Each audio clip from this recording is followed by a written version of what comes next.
Дорогие телезрители, сегодня начинает свою работу 8-й национальный конгресс на международным участием под названием «Экология и здоровье человека на севере». И в гостях у нас сегодня участники этого конгресса. Разрешите представить вам. Это Дичковский Николай Семенович, заведующий кафедрой сестринского дела медицинского института СВФУ, и Лорна Батлер, профессор. Доброе утро. Доброе утро. Можете сказать вкратце, вот вообще обобщенно про конгресс? Это уже 8-й конгресс, поэтому, я думаю, много есть о чем рассказать. Конечно, да. Угу. Вы совершенно верно заметили. Это 8-й конгресс, посвященный экологии человека на Крайнем Севере. Угу. Поскольку Крайний Север и климат, и природа, и особенно здоровье человека на севере всегда обращало внимание, ну и особенно последние годы. Наш университет, в частности медицинский институт, вот в этом направлении вообще-то давно работает.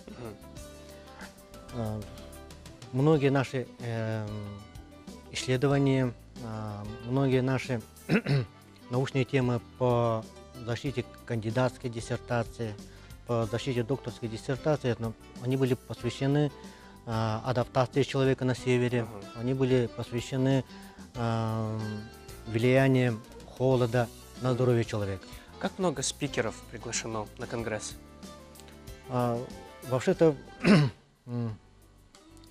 такой конгресс всегда привлекает внимание многих специалистов, которые заинтересованы в адаптации человека в экстремальных условиях. Но и в то же время не стоит забывать, что у нас многие медицинские вузы специально занимаются здоровьем и адаптацией человека на Крайнем Севере. И один из этих специалистов сегодня вместе с нами — это Лорна Батлер, да? Само направление конгресса, во-первых, это новые исследования в системе здравоохранения. Конечно, все новое – это хорошо забыто старое. И в то же время есть совершенно новые видения. В последние годы это, например, генетические исследования, это, например, нанотехнологии, например, выращивание живых человеческих клеток и стволовых клеток. И последнее – это влияние телевидения, телездоровья на диагностику, на уход, на лечение человека. Хорошо. И Лорна тоже будет вот выступать наш спикером? гость, профессор Лорна Батлер, она к нам приезжает 5-й раз, поскольку очень заинтересована профессиональной деятельностью и высоким уровнем профессиональной деятельности медицинских сестер нашей республики. Лорна, еще раз доброе утро. С какой темой вы приехали к нам и вот с какой темой вы будете выступать в конгрессе? Извиняюсь, можно микрофон? Good morning, Lorna. Can you share the presentation of your topic? Yes, thank you for the opportunity to be here. We were here to talk about the use of advanced technologies, specifically remote presence, which is robots, that we were able to receive federal money in Canada to put a robot in place here in Yakutsk. And we did that because you have more knowledge about northern nursing, northern healthcare conditions, and you were teaching us. And so we wanted to have an opportunity to continue to learn together with you. Спасибо за приглашение. Я здесь, чтобы рассказать об использовании удаленного робота в сестринском деле.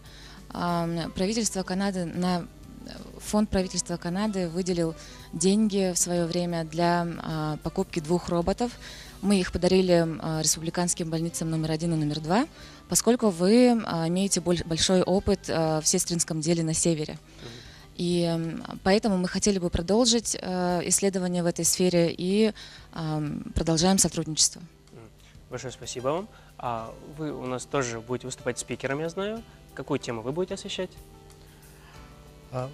Сегодня у нас в рамках конгресса состоится круглый стол, посвященный улучшению качества профессиональной деятельности медицинских сестер, работающих в условиях Арктики. Мгм. М, Моя роль в данном случае это я буду модератором. Мгм. Выступают, принимать участие из других регионов Мгм. нашей России, в том числе очень интересное выступление будет профессора Камыниной Натальи Николаевны, посвященное к образованию и улучшению качества профессиональной деятельности медицинских Мгм. сестер. Очень интересные доклады и наших выпускников, которые, как уже отметила профессор Лорна Батлер, которая занимается участием медицинских сестер в оказании медицинской помощи через технологии удаленного присутствия. Мгм. Мы надеемся, что вот этот конгресс не только даст констатацию достигнутых успехов. Ну и, может быть, даже подтолкнет Совершенно развитие верно. этих Да. успехов, да? Думаю, что так все и будет, тем более, что это явно не последний конгресс, который будет проводиться у нас в республике. Большое вам спасибо за вашу работу, большое спасибо вам, что встретили это утро вместе с нами.